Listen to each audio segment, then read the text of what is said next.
প্রথমবারের মতো নির্মাতা রায়হান রাফির ধারাবাহিকে অভিনয় করছেন তানজিন তিশা। এই নির্মাতার ব্ল্যাক মানি শিরোনামের একটি ওয়েব সিরিজে কাজ করতে চলেছেন তিনি। সংবাদমাধ্যম অনুযায়ী ওটিটি প্ল্যাটফর্ম বঙ্গের এ ওয়েব সিরিজটির মাধ্যমে প্রথমবারের মতো রাফির সঙ্গে কাজ করছেন তিশা। ইতোমধ্যেই নাকি একাধিক মিটিং সেরেছেন রাফি ও তিশা। মৌখিকভাবে প্রায় সব কিছুই চূড়ান্ত তাদের।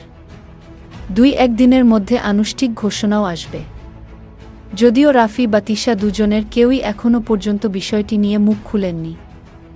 এ প্রসঙ্গে বঙ্গের প্রধান কন্টেন্ট অফিসার মুশফিকুর রহমান মঞ্জু গণমাধ্যমকে জানান, ব্ল্যাক মানি শুটিং শুরু হবে দ্রুতই।